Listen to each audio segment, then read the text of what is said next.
Hello, this is Nathan, better known as CrazyhermitDM, and this is my podcast, The Hermit's Homebrew. Joining me today is Stefan Pokorny, owner of Dwarven Forge, as we talk about D&D, tabletop gaming, and art and architecture. His hands are calloused with clay paint and hard work, but what Stefan Pokorny really has built over the last 30 years is just the next standard in tabletop gaming terrain. Diving right in, you grew up surrounded by art and architecture with who your parents were and being adopted. It was really the best possible outcome for a creative upbringing, especially since you ended up going to an art and design school. How did like those early classical influences shape the way you sculpt fantasy worlds or your terrain or even your company today? Oh, well, hello, everybody. Well, by the way, I'm Stefan Pokorny, Yeah. Dwarven Forge. And yeah, it all started back at Art and Design High School. Art and Design High School. I ended up at Art and Design High School. I was kicked out of school sort of in the middle of a semester. I was like, I think 15.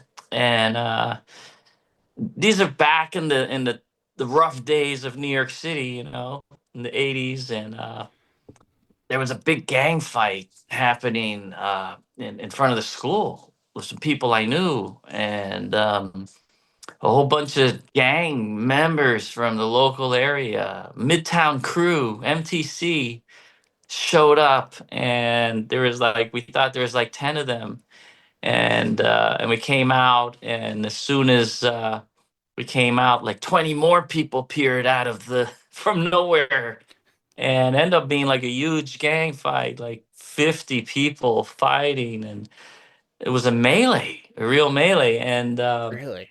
and I ended up punching some guy who ended up being a teacher.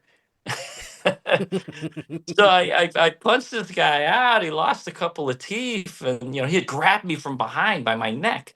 So I spun around and punched him, and then they started blaming me. They're like, "Yo, that's the final straw, Stefano." I was already a terrible, terrible delinquent. There was a final straw.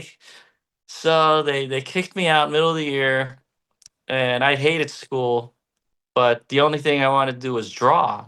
Draw, and I used to scribble on everything. I used to scribble on the tables, on my jeans. I used to, draw the teachers. I used to get in trouble, so they would make me erase everything. And but I love to do art, and I love to do sports, and strange combination, I know, but those are the two things I loved. And then my mother said, I said, I don't want to go to school anymore. She said, no, you have to go to school. We're going to try this school. You have to take a drawing test to get in Art and Design High School. It's like the best art high school in the country, but I think you can get in. I'm going to demand they give you a test. So I did. I took a test in the middle of the semester, and I remember one of the drawing tests. They said draw a Greek temple, and I was like, oh, well, I've been to Greece. I know my father's an architecture, so I drew a Greek temple in perspective, and I think that kind of blew them away out of my memory, and I grew, and they're like, wow, this kid's good. So they were like, yeah, you can come in tomorrow. you know. So they got me. I appeared in the middle of school. I had a big black eye, from fighting, and people were like, who is this kid?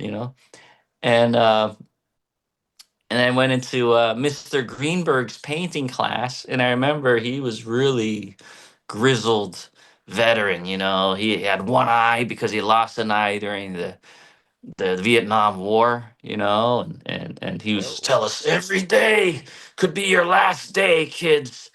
Give it 100% every day, and he would take his eye out. See, What? I only have one eye, but He took his eye out you in the know, middle of the classroom? yeah, yeah, yeah. Or he would click on it with his brush, click, click, click, and uh, so he was like a pirate of a teacher, and it scared the heck out of me. I was like, this guy's like, no bullshit here. How am I going to, oh my God, I can't fool around in this class. He's like, anyone that wants to get out of this class, you come see me after. after the class, and I'll get you excused, and you can go be in someone else's class. There'll be no tomfoolery in this class, you know. And we're all young kids, right? So I'm like, so I, being the type of kid, I went to him after class. I said, "Yeah, Mr. Greenberg, I think I better leave this class. I don't think it's not for me, you know."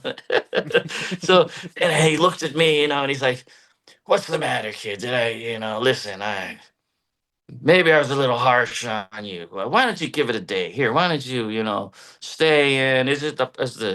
Are the supplies too expensive? Here, use my brushes." And he let me use his brush. I was like, oh my God, this guy's actually a really cool dude, you know?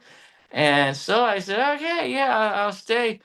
So I sat down and I painted, first time ever, painted, we had a model, and I started learning how to do oil paints. And he came over and he was like, "Oh my God, yeah, you have a gift. This is your first time." And so he took me under his wing, and I loved painting. I'm like, this is what we're supposed to do. I used to get in trouble for doing stuff like this. Now they actually want me to paint and draw over everything, you know. So I ended up going to school at 6:30 in the morning every day for the extra Greenberg morning class. He would teach you 3 hours early before the school opened for free. He was that's the kind of dedicated guy he was. So he had all these kids coming in at 6:30 to paint from the model. And then I would like skip out of some of my other classes to get. He would let me in this class, and I, I'd paint I all did the the same. time. Yeah. So but we could get away with it. And Yeah. then after school we would go to there was a after school painting, and then you could even go and sneak in at the Art Students League. There was Max Ginsberg, who he Oh, knew, really? some of the most dedicated kids. He'd let you sneak into his class. So I was painting all the time. By the time I got to college, I was way ahead. I was painting better than the teachers. They were abstractionists. A lot of those teachers were abstract painters. They couldn't paint a portrait if they had to. So I was very advanced. And then in college I learned sculpting. So then Yeah. the sculpting was really, but people, figures, nudes, portraits, and and I got a well-rounded, education in art, you know, which led to the Dwarven Forge, you know, I because was I gonna was say always you just playing D and posted one of like a D. recent sculpt, and I just saw the Yeah. little stairway and the stone and the grass, and I'm just like, dang, just that detail. Oh, I did. I just posted that. That was something I did just a year or two ago. Yeah, I think. Oh, time flies, man. I don't know. I mean, it was 3 years, but it's recent, pretty recent. Yeah. Yeah, I'm working on something right now, but yeah, I can show you. Wait. Oh, okay. Let's see. I'm working on a piece right now. Oh It's yeah, the very hexacomb rough. It's stone. very I love rough. those. I think they're in Iceland. Yes, this is going to be inspired by my Icelandic adventures, and it's going to be for our upcoming latest campaign for Dwarven Forge. I think it's Dangerous Frontiers or something. So we're doing ice and sand and some different kind of landscapes. Do Uh, you find like as a Hopefully I game can get this master, done. even 30, 40 years of playing, that you're taking these trips or you're going out and about and you see that one thing and, oh, I'm going to borrow that for my game, or I'm going to borrow that for Dwarven Forge or anything like that? You find those little bits of inspiration even in the most Oh, mundane of places? absolutely, but the places are usually not mundane. Yeah. They're really exciting places. Yeah. I love to travel, and I think also because when I was a kid, my mother was Italian and my father was Czech, and they loved to travel. They were both Europeans, and they brought me all over Europe. So I was very affected from the time I was like two and a half to immediately saw all these incredible things. I'd probably never been out of Korea, right? So Yeah. suddenly I'm seeing all these incredible things in Greece and Italy and you know and France and it really had a great effect on me. Uh, So I was a very energetic kid. I used to run around everywhere. The only thing that would keep me quiet was my mother would give me crayons or pencils, and then I would sit at the table and I wouldn't move for hours. Same. I grew. My Yeah. mom was a college art teacher at a community college, and I'm attention deficit disorder, so that was the only thing that usually kept me like Oh, still was just drawing. I have her dude. paintings throughout my entire Yeah. house because she unfortunately passed away a couple years ago. But Oh, I'm sorry. yeah, Yeah, no, I think I have that too. Anne says you are a absolute HD. What is it called? HD. ADHD, attention deficit hyperactive disorder. ADHD. She said you are a classic case. I had never. I have no idea. You know. Yeah. Yeah. You were quoted as saying though, while we're on the subject, that you're just a painter who makes toys. Even like next year is 30 years for Dwarven Forge actually, because you started in '96. What do you find that terrain design still scratches the fine art itch that you have? I mean, it was always just something I wanted. I loved to play D&D, and I was Yeah. frustrated that they didn't have any terrain to do it, to put the miniatures in. I was getting the miniatures and painting them, and then we would put them on graph paper. And I was like, this is so lame. We need environments. And they were like, but I don't want to buy one. They had a few you could buy, but I'm like, but then it's always the same one. So I was thinking, how can we make this? It's got to be modular. And so I went to the drawing board, and it was like I had to figure something out here. I mean, maybe little sections. And then there it was. It was first I did out of cardboard, and we did little 2-dimensional cardboard sections, and it was like, oh no, I gotta have passageways, I gotta have walls. I even made a small little castle with different levels. I played with a lot of cardboard, and then I was like, "What am I doing with cardboard? I'm a sculptor. I should just sculpt these things out of clay."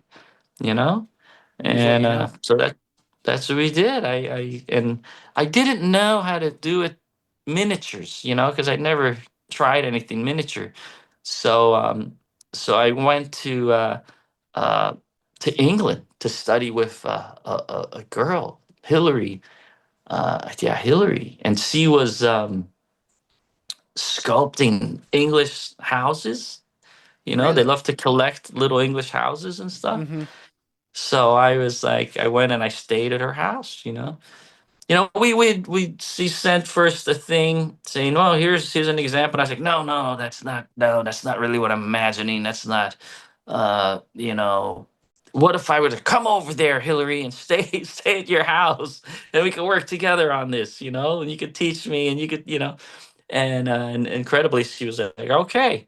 So I went over there. She was married, and then I guess the husband's fine if it. I stayed at their house, and every day I go in the workshop, and she would show me how. I said, I want to make this wall. I want to do this thing, and so we did Mm-hmm. trial and error, and we came up with a design, a way to do it, and I learned the ropes. And uh, yeah, she used to. What was funny, she used to put on the radio. She used to turn on the radio, and they would have. Um, she loved to listen to shows. Yeah. Mysteries. This is a thing Background in England. noise. This No, it was like a sequel. Like Oh, okay. only the shadow knows. Something like Oh, I used to have that. a CD full of those. I loved listening to those as a kid. Yeah, stuff like detective mysteries, and so she would listen to that while she sculpted. Yeah, Yeah, back when the Alec Baldwin movie came out, I really got into finding the old audio dramas and listening to all the old ones, like when I was young, and yeah, I fell in love with them. yeah. It's a wonderful thing. I just So, crank up the heavy metal when I sculpt. You know. usually when I'm ever painting, I either throw on jazz or like you, like heavy rock music, just something to kind of take out the background noise while I'm being in this creative outlet. Yeah, I need to like strave off the boredom. You know. Yeah.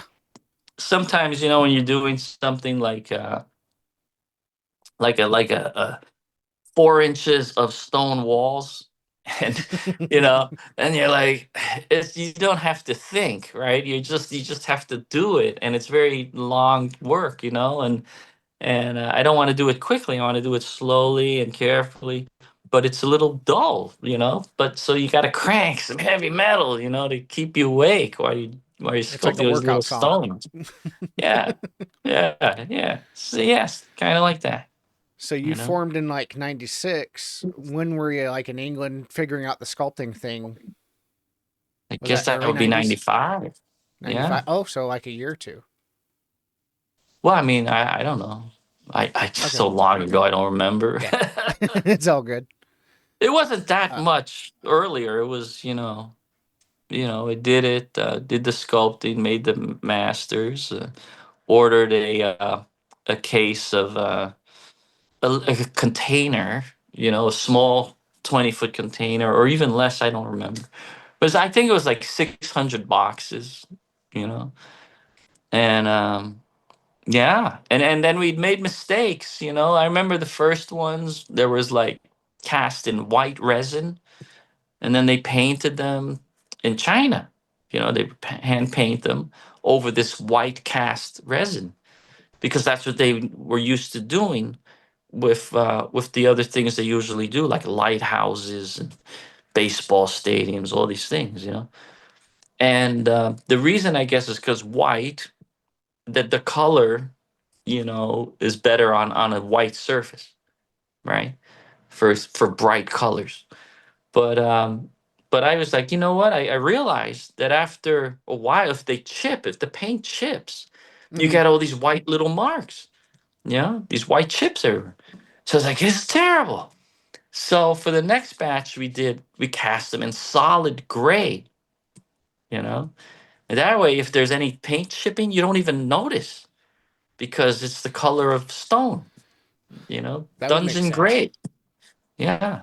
So that was one of the first things. Then there was an issue with some of these bow tie openings were not fitting. So we panicked about that. I remember, wow, I remember I actually had to ship every customer that I sold these sets to, I had to ship them free bow ties, new sized bow ties, because I realized, wow, these ones, some of them were shrinking. We were casting the bow ties in resin, and some of them were getting distorted and they were out of shape. And so we got to cast a new bow tie out of plastic. And so we shipped those new ones to everybody. When I think back at all the trials and errors we went through over the years, people don't realize how hard it is. Everything that could go wrong goes wrong. You have to work around it. Business, I always say to people, businessman, be prepared for going to plan B because plan A never works. It You never know, does. you know, there's there got to be a plan B or C, and you got to be flexible. You got to be quick on your feet. You know, You got to learn from your failures as well. That's something I think, not to sound yeah, too old, but that's a lot right. of younger Don't generation do it hasn't. again. Yeah. You got And to not to sound too learn. old, but not to sound too old, but like just I don't think a younger generation realizes that yet because they haven't experienced those failures to learn from. They want to become instantly famous and rich and all that, but you got to Oh go through yeah. those trials and tribulations to kind of get there first. Oh yeah, and that's another. Now that you touch on that subject, like I feel like with the internet and social media, like a lot of young people feel that they have to be perfect all the time, and that everything is captured forever, and like they're gonna dig up something that you did 20 years early because everything everyone does now is posted on social media, and in a way, it's true. In the old days, we didn't have anything like that. You know, No. we used to get into all kinds of trouble, and then no one would remember. you know, Oh, that I'm that's very happy humans. the That's what internet wasn't humans around when I was do. a teenager. We're not perfect. Humans are not perfect. No.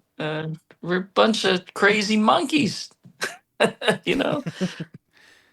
Uh, I so, I I did want to ask you though cuz we commented back and forth on it on one of your Instagram posts and just because you only can put a sentence or two really on an Instagram post, but because like I come from an artistic background. You come from a majorly artistic background. Both of our parents are from a time when like every column, cornice, and carving had a purpose and a function in buildings, and buildings had soul. Oh, And yeah. especially within the last century, it's just become more about financial minimalism and more Uh, practical thing, and no one takes pride in building things anymore, it feels like, unless you're unfortunately a corporation. yeah, and now everything's done on a computer. And my Hmm. father, we used to have an office in our house. You know, he wasn't able to afford to rent an office, and so but he had a nice house, which was a Hmm. miracle that his ex-wife left him. His ex-wife was rich, you know, and then she left him and then left him the house. Oh, So he had a four-story townhouse in Manhattan, but he wasn't making okay. money as an Yeah. architect. He wasn't making money because it's hard, and he wasn't doing skyscrapers. He was doing historic preservation, and they don't pay you a lot of money to do historic preservation. And if you want to get a job from the city, you have to underbid everyone. So he was always underbidding everyone and getting the job to do these incredibly beautiful ancient houses in New York City, but he was not making any money. So uh, he would he had to move the office into our house. So he had an office on the first floor and the fourth floor, and we lived in the middle.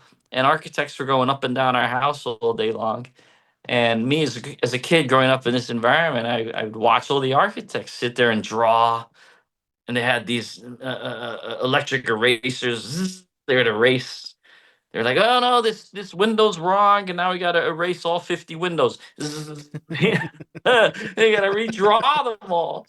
Oh my God, the time it took, and then they make little models, and I would watch them make these little models, maybe put a little car, Yeah. and so yeah, Were you yeah, no, able? it had an effect on me for sure. I was getting ready to ask that if it had one, and then were you able ever to go to these historical preservation sites that he went and worked for and kind of Oh shaped? yeah, absolutely, yeah. He did so many of them, and Morris Jamel Mansion. He worked on this cathedral uptown. He did Rockefeller Center. They restored some stuff there. South Street Seaport. He did an entire block of old buildings down there. That was a 7-year project. South Street Seaport, and then eventually, he became so famous. He became the chairman of the New York City Landmarks Commission, Ooh. and they're in charge of saying, "Listen, we're designating this building as a treasure, and you cannot tear it down." And he was constantly fighting Trump, who wanted to tear everything down, and put his golden buildings up. Yeah. You Oh know, yeah. he saved Rockefeller Center from being destroyed by Trump. You Good. know, yeah. I didn't realize with like New York, especially when I started doing research for like Call of Cthulhu games and one shots with that. And like I actually want to research the buildings that I reference these and just like how beautiful the architecture was back in the 20s and 30s and 40s. Oh, yeah. A lot of beautiful buildings there. It's such a mishmash of different things, New York City. It's wild.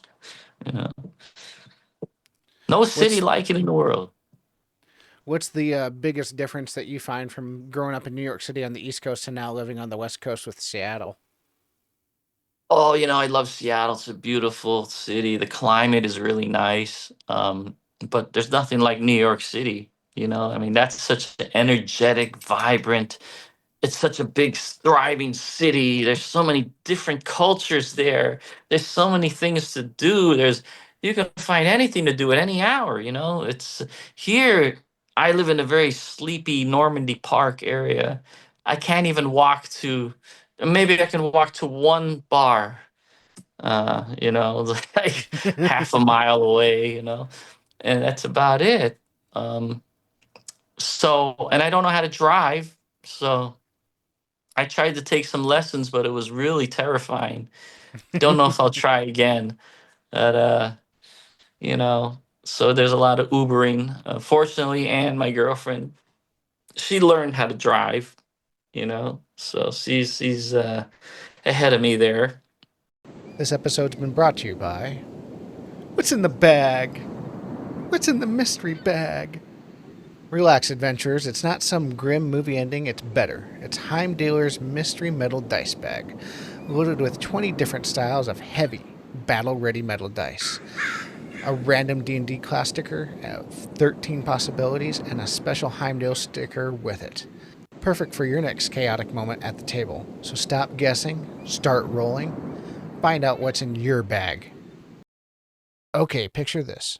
Your next game session, you drop a full 4-story guild hall on the table. Roof comes off, every floor is playable. It's from Centurion 3D's Guardia collection. Suddenly, bam! Your table goes from not just another session to one of your players will talk about for years. This is the kind of terrain that changes the game. Check out now at centurion3d.com and bring your world to life and bring yourself home your next story to tell about.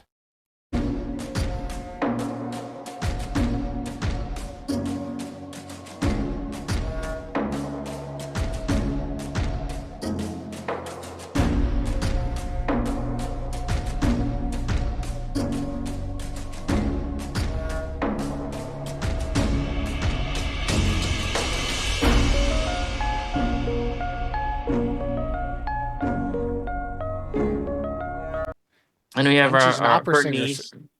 And she's an opera Yeah, singer, right? So you like have a very creative like relationship there. yeah, yeah. She loves to sing. Sometimes her voice is, floating around the house as she's, you know, folding some laundry.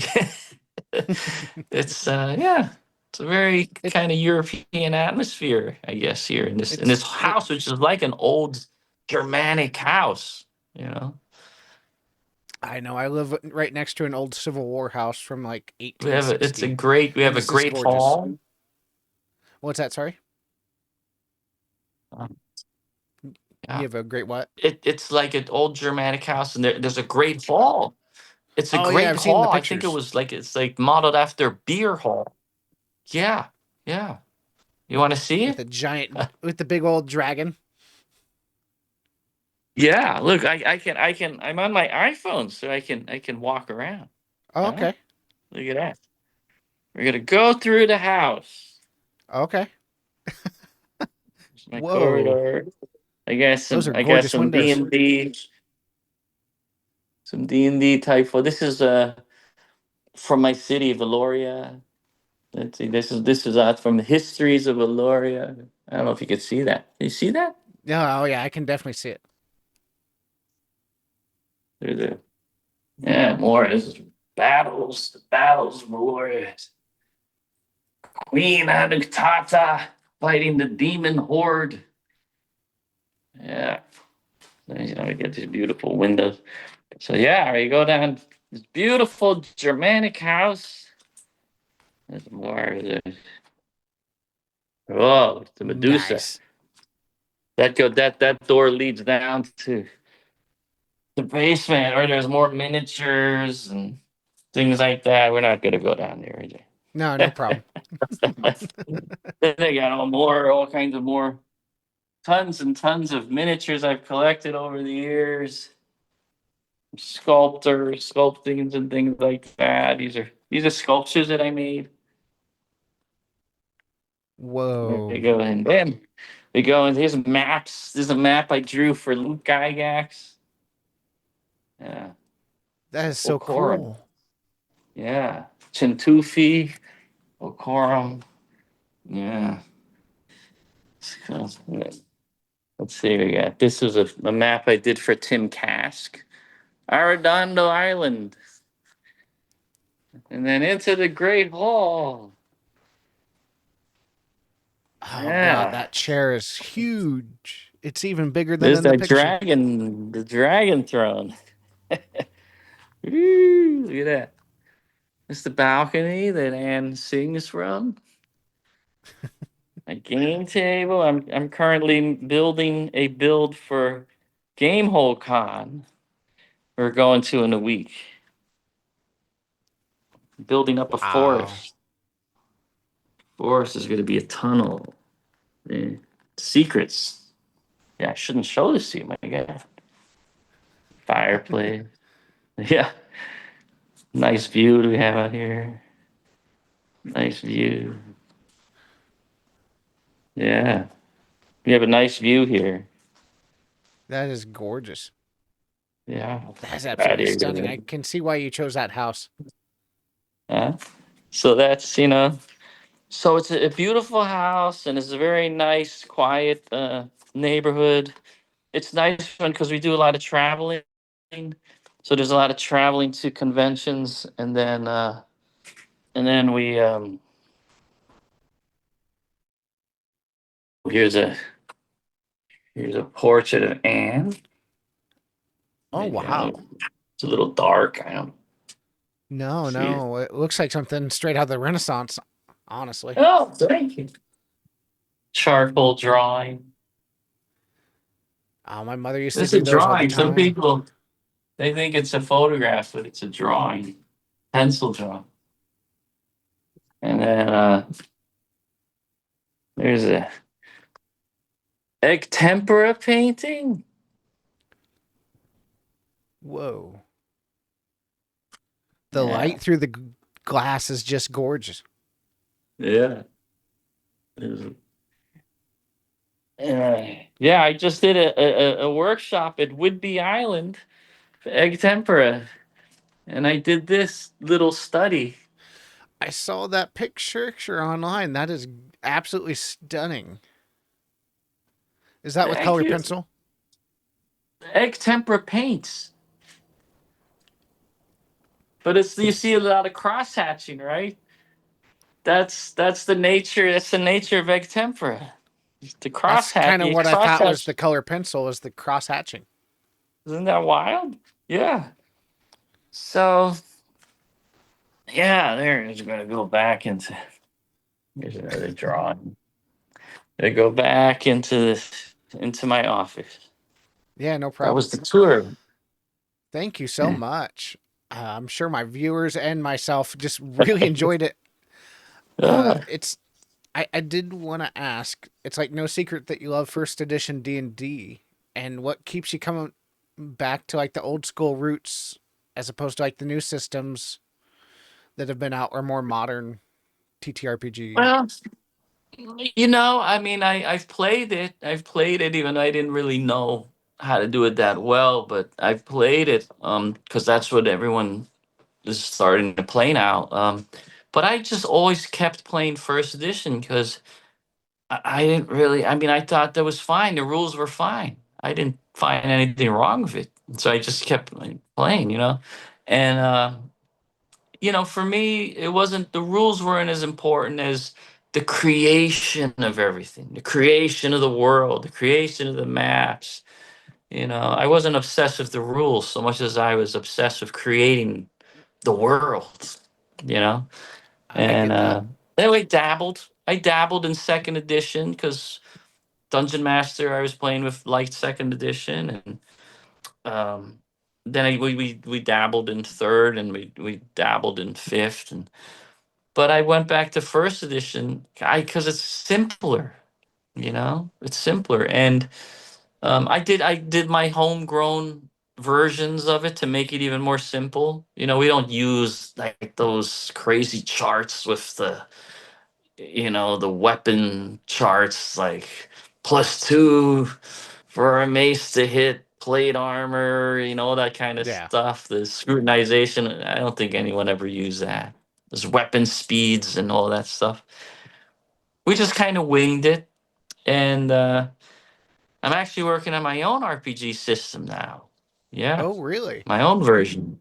It's going to be similar to first edition, but with a little sprinkling of other things and my own ideas and stuff. And I'm working on it. Do you have a working title Yeah. yet, or are you allowed to share? Oh God, I don't even have a name for it. I don't know. I don't have a name. Yeah, the Pokorny system. I don't know. Who knows? But I didn't even think about. I got to name it, right? No, it's just God. And I'm drawing. I'm in pencil. I'm writing it all down in pencil. So then I'm gonna have to type it. I've got stacks and stacks of papers. but I'll get it done eventually. Yeah. And then I'm the same with my. Sorry, go ahead. very very exciting. I should say this is that some people, they did this. Josh Bishop did this documentary on me called The Dwarvenaut, Yeah. and people are like, well, we need to see more of that, so we are going to introduce the Dwarvenaut Chronicles. The Ooh, Dwarvenaut Chronicles. In a week or that's two, actually we're how going I to got launch the introduced to you. website. Yeah, the website, the Dwarvenaut Chronicles, and they're going to be episodes. He's done about a dozen more episodes. So instead of another movie like the Dwarvenaut 2, this is broken up into episodes. So like 10 or 15-minute episodes. So, and it's mostly it's about me going to conventions, talking to artists, talking to creative people, and sort of showing, hey, see how much creativity and art is involved in Dungeons and Dragons, miniatures, gaming, cosplaying, all this map making, all this stuff. So I go around and interview all these people, and so that's kind of what it's all about, you know. That's what I'm And so doing the with this Chronicles. podcast. Yeah. Ah, there you go. Yeah. Yeah. So hopefully someone will go to my website and watch it. And hopefully someone will Okay. watch this podcast. Yeah. you We'll know? link your site down Yeah. below in the comments for sure. Excellent. Excellent. And yeah, so and I'm redrawing my maps. I'm soon I'm gonna release, and it'll be for sale on this new website. You'll be able to buy stuff like my maps, or also I just filmed a course, a course on dungeon mastering course, game mastering. So Josh was here filming me in the Great Hall, and we have about 11, I think 11 episodes, and you'll be able to buy the Dungeon Master course. It'll come with a PDF that's of all, like maybe 60 pages or so of extra content, and maps. You probably get some maps and graphs and character sheets and extra stuff that you get with the course. So very excited to hopefully, and even more interesting is I'll be offering games at my house. Yeah, so Oh, whoa. you can sign up for a game at my house, like like D&D in the castle type style. They could be one-off games, or they could be a 3-day weekend, and I will create the most incredible setups.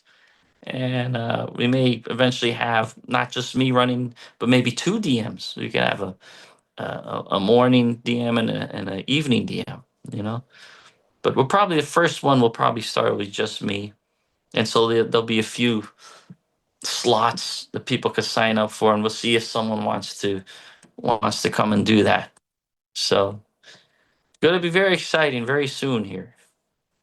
I did want to compliment you because that's how I got introduced to you is through the Dwarvianot, like when it first came out, like a decade ago, and that's Oh, kind of how I've always.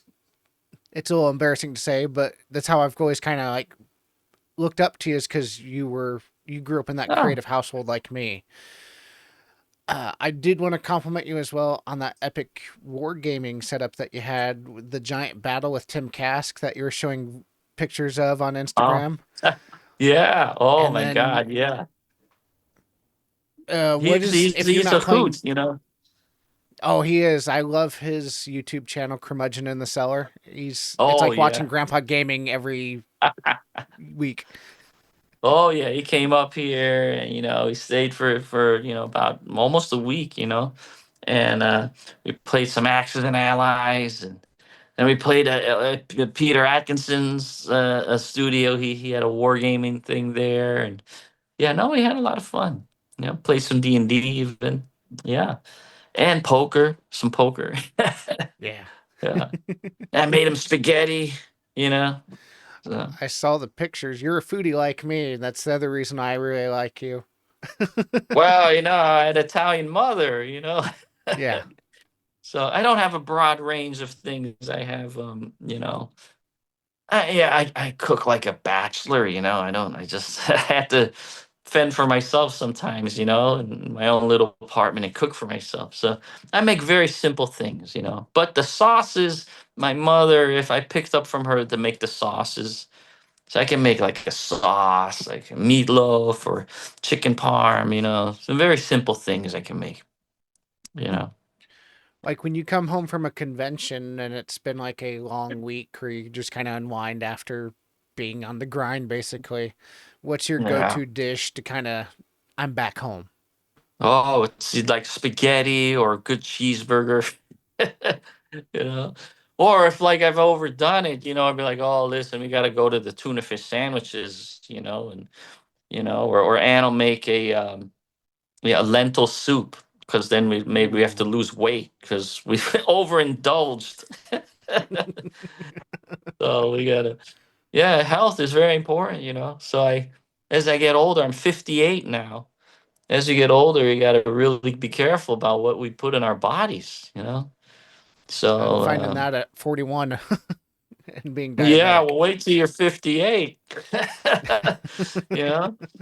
So I stay away from a lot of things like no sodas, no bread. I get the, what is it, the bread? The Dave's Killer Bread.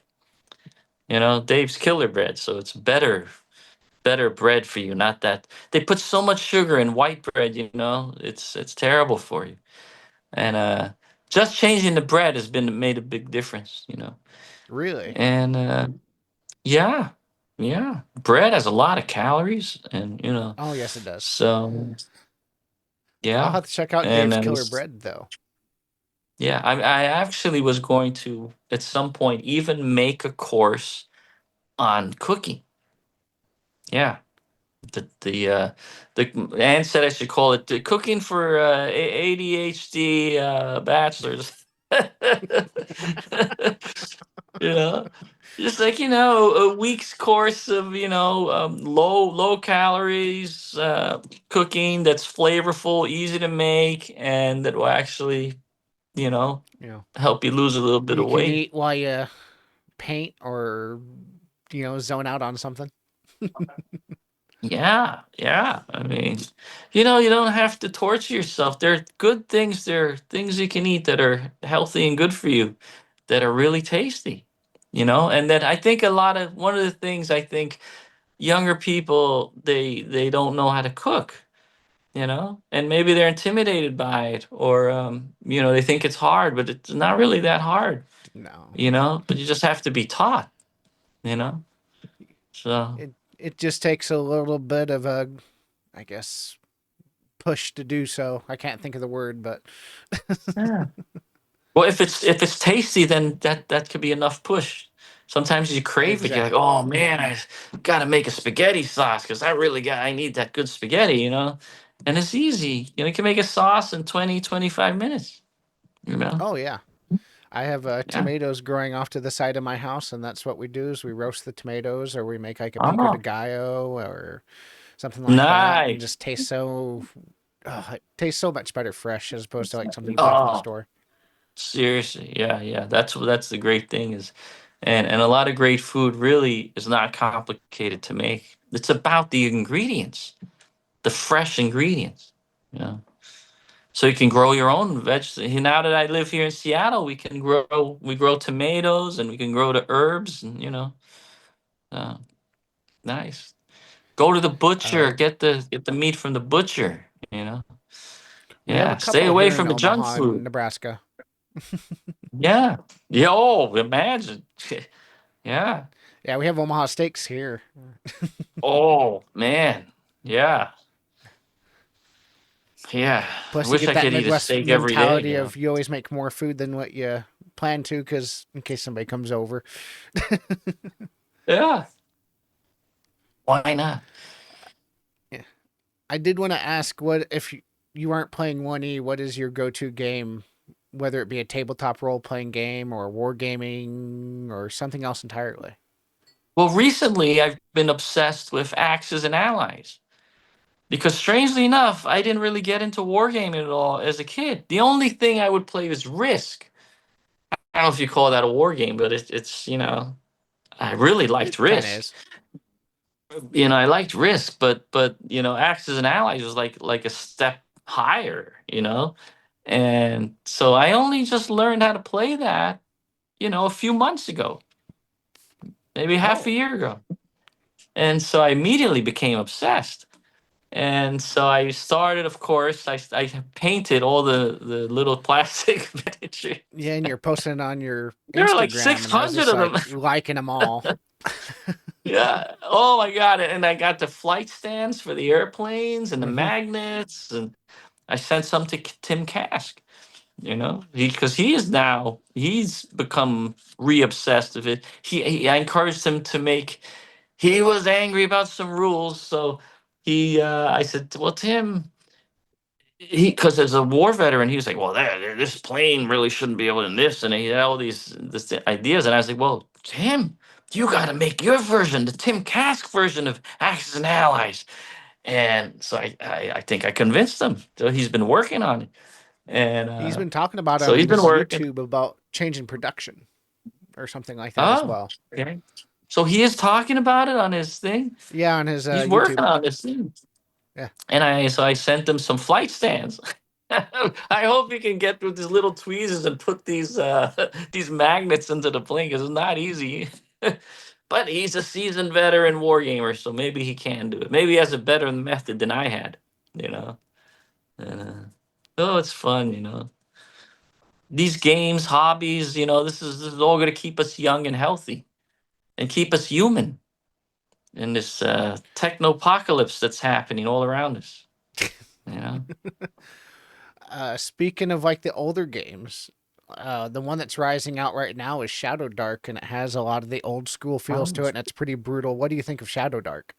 We just played that at Peter's studio. Yeah, we just played it. It was very, very good, and it played it with Kelsey, you know, Oh, in really? in Wisconsin. Yeah, at 330 Center Street at Gygax's house, and a group of girls played it.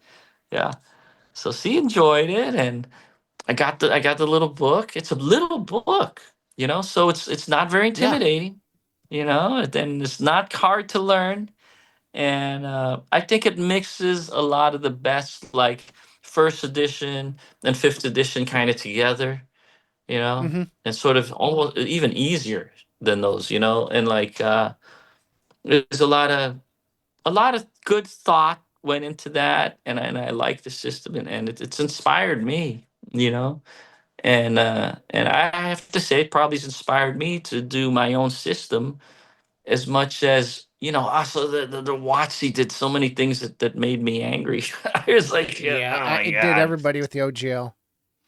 yeah, we were just like, listen, we're gonna make our own games. So that's that's when I started to decide to do that, Yeah, me and my friends were and then joking release. about it when it was all happening. Is we quoted Futurama. It's like we'll make our own game with blackjack and hookers. Yeah.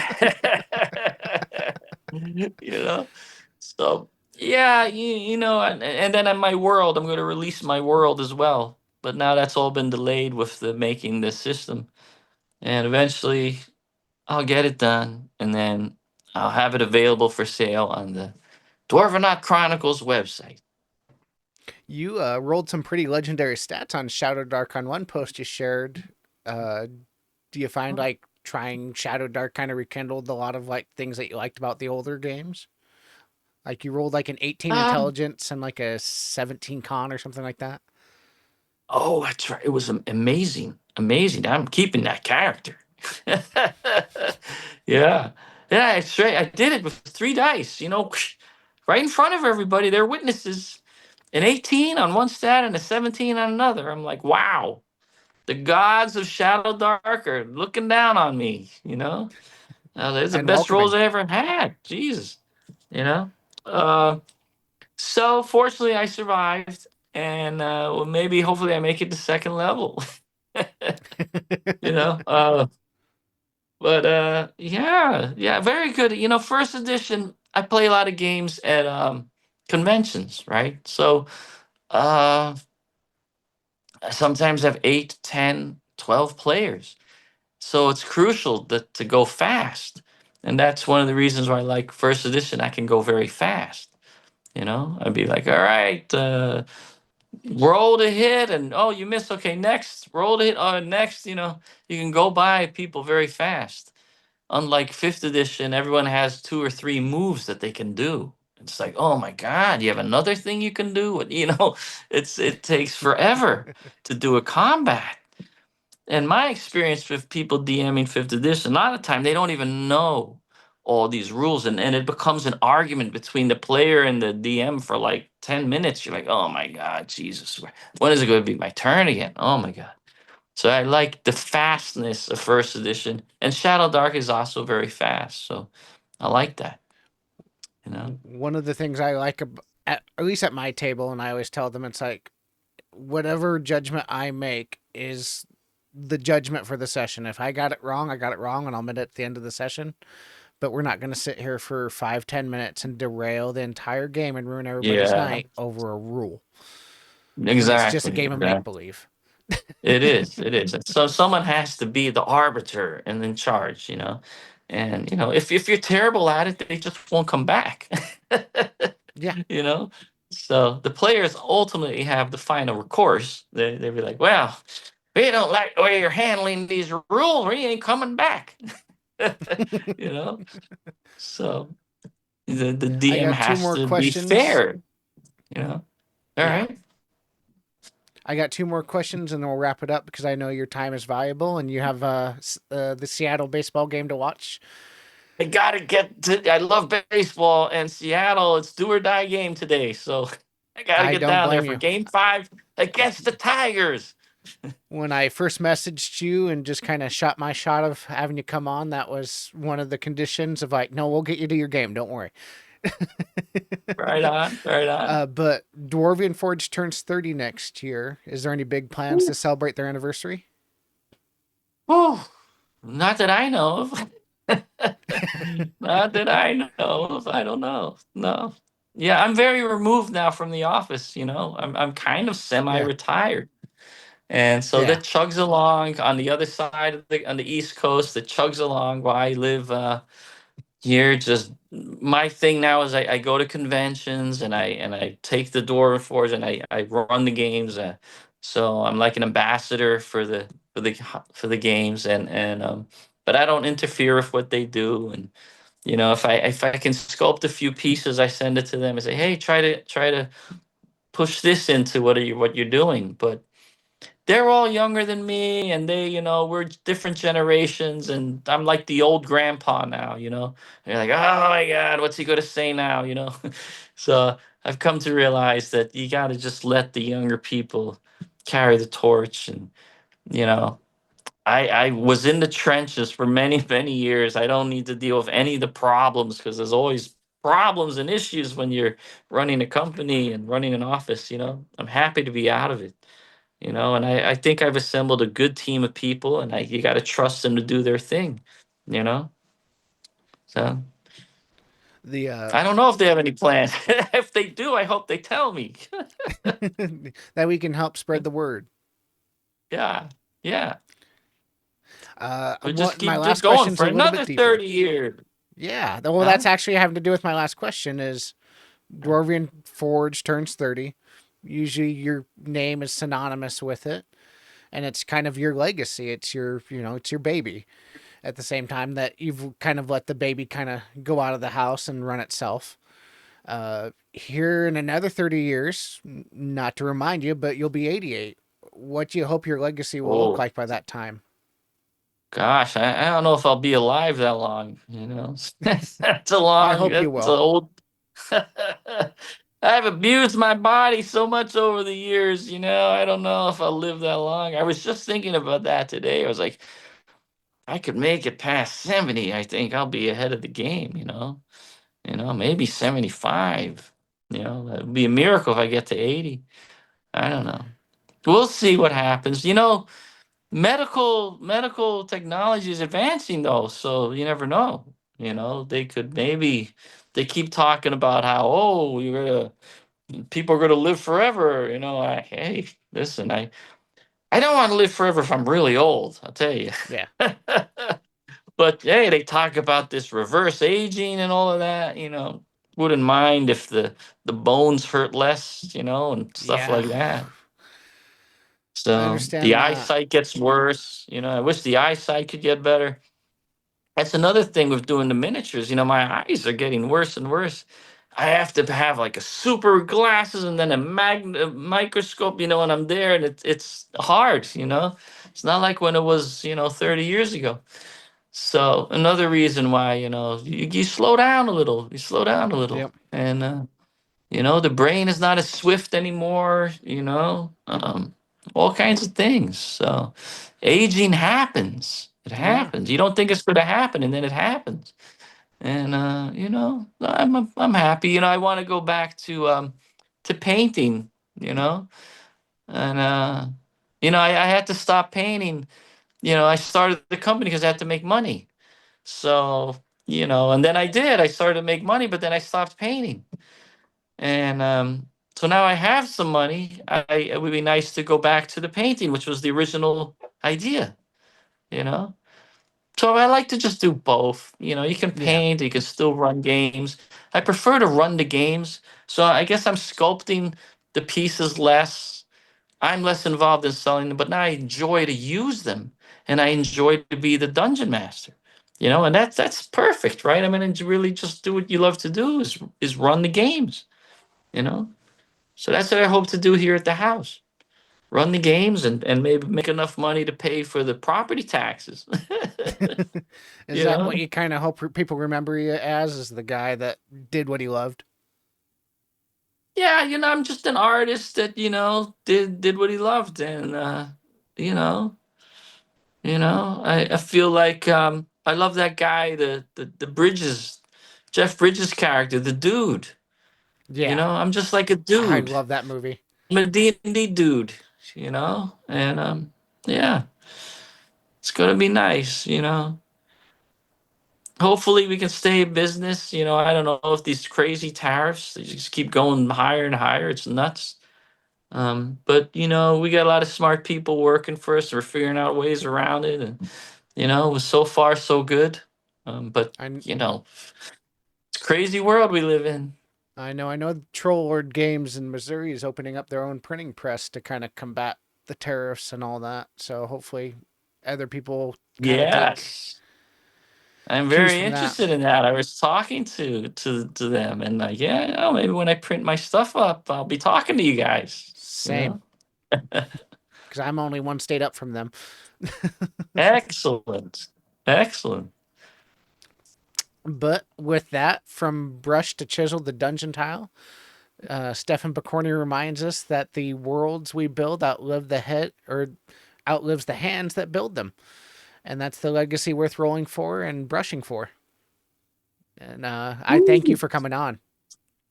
Thank you. I'm happy to come on again sometime. And goodbye, everybody. Hey, tabletop gamers. Thank you for watching this episode of the Hermit's Homebrew. We come out with new episodes every Wednesday. Remember to like, subscribe, and share with your friends as we continue to level up and grow.